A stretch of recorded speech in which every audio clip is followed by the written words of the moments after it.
Assalamualaikum warahmatullahi wabarakatuh. Perkenalkan, saya Anggun Sri Mulyani.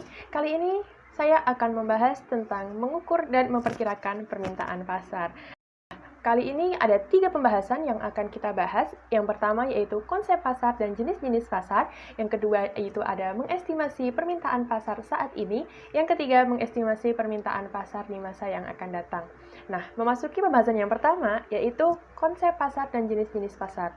Sebelumnya, apa sih pasar? Nah, pasar adalah suatu tempat atau proses interaksi antara permintaan yang dilakukan oleh pembeli dan penawaran yang dilakukan oleh penjual dari suatu barang ataupun jasa tertentu, sehingga akhirnya dapat menetapkan harga keseimbangan yang disebut dengan harga pasar dan jumlah yang diperdagangkan. Nah, semula pasar berarti suatu tempat di mana pada hari tertentu para penjual dan para pembeli dapat bertemu untuk jual beli barang. Dalam ilmu ekonomi pasar, biasanya terdapat beberapa aspek pada pasar. Yang pertama yaitu suatu pertemuan, yang kedua orang yang menjual, yang ketiga orang yang membeli, yang keempat suatu barang ataupun jasa tertentu, yang kelima harga. Nah, menurut W.Y. Santoso, ada 3 faktor utama yang menunjang terjadinya pasar. Yang pertama yaitu ada keinginan manusia, yang kedua daya beli, yang ketiga tingkah laku dalam pembelian. Selain itu, di dalam sebuah pasar terdapat perantara-perantara yang mendukung terjadinya aktivitas pasar. Perantara-perantara tersebut antara lain, yang pertama yaitu ada pedagang besar maupun pedagang kecil yang disebut dengan retailer. Yang kedua yaitu perantara khusus, contohnya seperti agen, makelar, komisioner, dan juga pialang. Yang ketiga yaitu ada eksportir dan importir. Yang keempat yaitu ada lembaga-lembaga pembantu seperti bank, asuransi, perusahaan pengangkutan, pengepakan, dan lain sebagainya. Nah, sekarang kita akan membahas tentang fungsi pasar itu sendiri. Apa sih fungsi pasar itu? Yang pertama, fungsi pasar adalah sebagai tempat keluar masuk orang tanpa larangan dan tanpa membedakan status. Jadi, siapapun orangnya maupun pengusaha, pejabat, rakyat biasa itu boleh memasuki pasar. Yang kedua, yaitu pasar memberikan pelajaran bagi pedagang cara melayani konsumen yang baik. Nah, seperti yang kita ketahui, pelayanan yang baik itu sangat mempengaruhi pelanggan. Jadi, kalau pelayanannya baik, pasti pelanggan juga akan tertarik dan senang belanja di situ. Fungsi pasar yang ketiga, yaitu ada pasar sebagai fasilitas yang tumbuh secara organis. Selanjutnya kita akan membahas tentang jenis-jenis pasar. Jenis-jenis pasar ini dibedakan menjadi 5. Yang pertama, jenis pasar berdasarkan bentuk kegiatan. Yang kedua, menurut transaksi. Yang ketiga, menurut jenis barang. Yang keempat, menurut waktu terjadinya. Yang kelima, berdasarkan strukturnya. Nah, yang pertama yaitu jenis pasar menurut bentuk kegiatannya itu dibedakan menjadi 2, pasar nyata dan juga pasar abstrak. Pasar nyata merupakan pasar di mana terdapat berbagai jenis barang yang diperjualbelikan yang dapat dibeli oleh pembeli. Contohnya yaitu pasar swalayan dan juga pasar modern. Sedangkan pasar abstrak merupakan sebuah pasar di mana terdapat pedagang yang tidak menawar berbagai jenis barang yang dijual serta tidak membeli secara langsung, namun hanya menggunakan surat dagang saja. Contohnya yaitu pasar online, pasar modal, pasar valuta asing, dan juga pasar saham. Nah, yang kedua yaitu jenis pasar menurut transaksinya, yaitu ada 2 juga, pasar tradisional dan juga pasar modern. Nah, pasar tradisional ini pasar yang sifatnya tradisional, di mana para pembeli dan penjual dapat saling tawar-menawar secara langsung. Berbagai jenis barang yang diperjualbelikan merupakan barang yang berupa barang kebutuhan pokok sehari-hari. Kemudian pasar modern ini tidak berbeda jauh dengan pasar tradisional, melainkan pasar jenis ini penjual dan pembeli tidak berinteraksi secara langsung, melainkan pembeli hanya melihat label harga yang tercantum dalam barang atau barcode yang berada dalam bangunan dan pelayanannya dilakukan secara mandiri atau dilayani oleh pramuniaga. Barang-barang yang dijual pun selain makan makanan seperti buah, sayuran, daging, sebagian besar barang lainnya dijual adalah barang yang dapat bertahan lama. Contoh dari pasar modern ini adalah pasar swalayan, seperti hypermart, supermarket, dan juga minimarket. Selanjutnya yaitu jenis pasar menurut jenis barang yang dijual. Itu juga ada 2, pasar barang konsumsi dan juga pasar sumber daya produksi. Pasar barang konsumsi merupakan suatu pasar yang memperjualbelikan berbagai jenis barang yang dapat dikonsumsi guna memenuhi kebutuhan hidup manusia. Sedangkan pasar sumber daya produksi ini merupakan suatu pasar yang memperjualbelikan tenaga faktor-faktor produksi seperti tenaga kerja, mesin-mesin, dan juga tenaga ahli. Kemudian ada jenis pasar berdasarkan waktu terjadinya.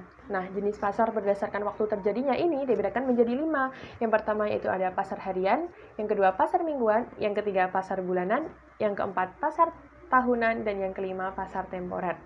Pasar harian merupakan pasar yang melakukan aktivitas setiap hari, misalnya pasar pagi, tos serba, dan juga warung-warung.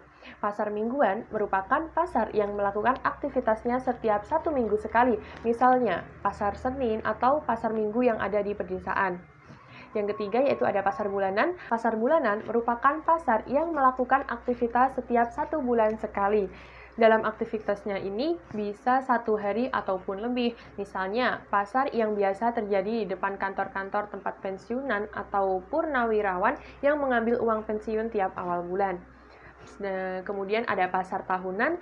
Pasar tahunan merupakan pasar yang melakukan aktivitasnya setiap setahun sekali. Kejadian di pasar ini biasanya lebih dari 1 hari, bahkan bisa mencapai 1 bulan. Misalnya Pekan Raya Jakarta, pasar malam, dan pameran pembangunan.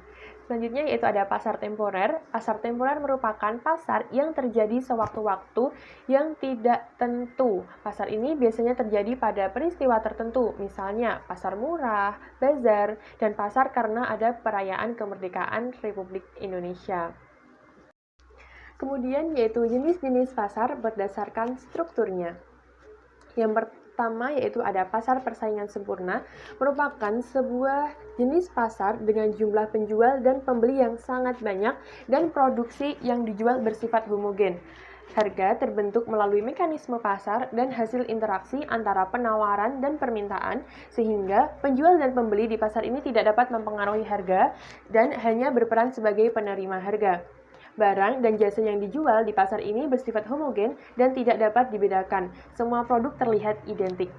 Kemudian yang kedua yaitu pasar persaingan tidak sempurna. Pasar persaingan tidak sempurna ini terdiri dari beberapa pasar. Yang pertama yaitu ada pasar monopoli, di mana pasar monopoli ini adalah suatu bentuk pasar di mana hanya terdapat satu penjual yang menguasai pasar. Penentu harga di pasar ini adalah seorang penjual yang sering disebut monopolis. Yang kedua yaitu ada pasar oligopoli. Pasar oligopoli ini merupakan pasar di mana penawaran satu jenis barang dikuasai oleh beberapa perusahaan. Umumnya jumlah perusahaan lebih dari 1, tetapi kurang dari 10. Yang ketiga yaitu ada pasar persaingan monopolistik.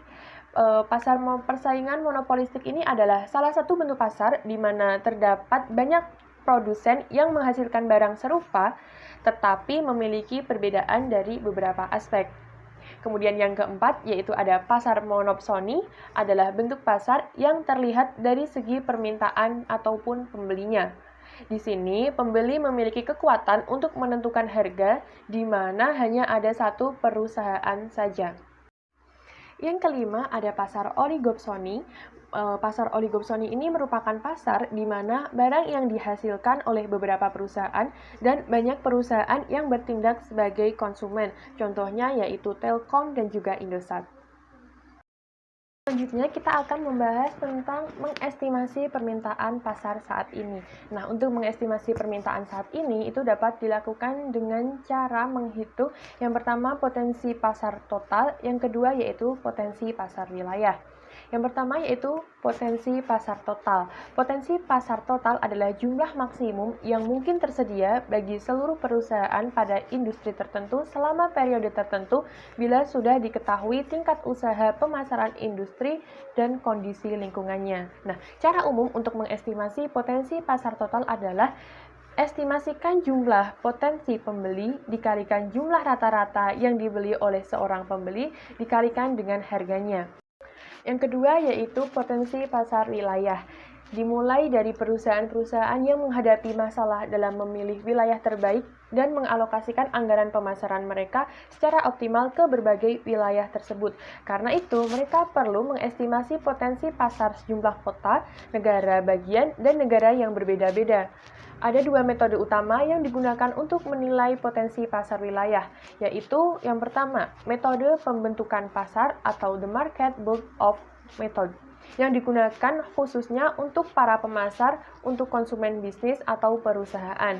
Yang kedua yaitu ada metode indeks berbagai faktor atau yang disebut dengan the multiple factor index method, yang digunakan khususnya oleh para pemasar untuk konsumen akhir atau barang konsumsi. Nah, memasuki pembahasan yang terakhir yaitu mengestimasi permintaan pasar di masa yang akan datang. Perusahaan umumnya menggunakan prosedur 3 tingkat untuk mempersiapkan ramalan penjualan. Mereka mempersiapkan ramalan ekonomi makro, diikuti oleh ramalan industri, ramalan penjualan perusahaan. Semua ramalan dibangun atas satu dari 3 dasar informasi, yaitu apa yang dikatakan oleh orang, apa yang dilakukan oleh orang, dan apa yang telah dilakukan oleh orang. Nah, untuk mengestimasi permintaan pasar di masa yang akan datang ini juga dilakukan beberapa hal. Yang pertama yaitu ada survei minat pembeli. Meramal adalah seni mengantisipasi apa yang mungkin dilakukan pembeli dalam kondisi-kondisi tertentu. Ini menunjukkan bahwa pembeli harus disurvei. Survei akan berharga terutama bila pembeli mempunyai minat yang telah dirumuskan dengan jelas, melaksanakannya, dan akan menggambarkan pada pewawancara dengan menanyakan kepada pembeli secara langsung untuk mendapatkan jawaban yang objektif. Cara yang kedua yaitu ada gabungan pendapat tenaga penjual. Nah, jika wawancara pembeli tidak praktis, perusahaan akan meminta pramuniaganya atau tenaga penjual mengestimasi penjualan produk untuk daerah masing-masing. Kemudian, estimasi individu dijumlahkan untuk ramalan penjualan keseluruhan. Cara yang ketiga yaitu pendapat ahli. Perusahaan juga dapat memperoleh ramalan dari para ahli. Para ahli tersebut meliputi dealer, distributor, pemasok, konsultan pemasaran, dan asosiasi perdagangan. Pendapat yang dihasilkan berdasarkan data dan analisis yang lengkap dan ilmiah, baik dari para akademisi maupun para praktisi. Yang keempat yaitu dengan cara metode uji pasar. Saat pembeli tidak merencanakan pembelian mereka dengan hati-hati atau para ahli tidak ada ataupun tidak dapat diandalkan, pengujian pasar secara langsung harus dilakukan. Pengujian pasar langsung terutama diperlukan dalam meramal penjualan produk baru. Kemudian cara yang kelima yaitu ada analisis direct waktu. Banyak perusahaan menyiapkan ramalan mereka berdasarkan penjualan di masa lalu. Analisis yang memakai data kuantitatif masa lalu di mana data rinci menjadi komponen-komponen tren, siklus, musim, dan residu yang prosesnya dapat menggunakan prosedur statistika. Salah satunya memakai metode kuadrat terkecil dengan persamaan harga-harga A dan B ditentukan dengan rumus YT sama dengan A ditambah BT, dengan A sama dengan Y per N, dan B sama dengan TY dibagi T kuadrat. Sekian yang dapat saya presentasikan. Apabila ada salah-salah kata, saya mohon maaf yang sebesar-besarnya, dan semoga apa yang saya sampaikan dapat bermanfaat bagi kita semua. Saya Anggun Trimulyani, saya pamit undur diri. Wassalamualaikum warahmatullahi wabarakatuh.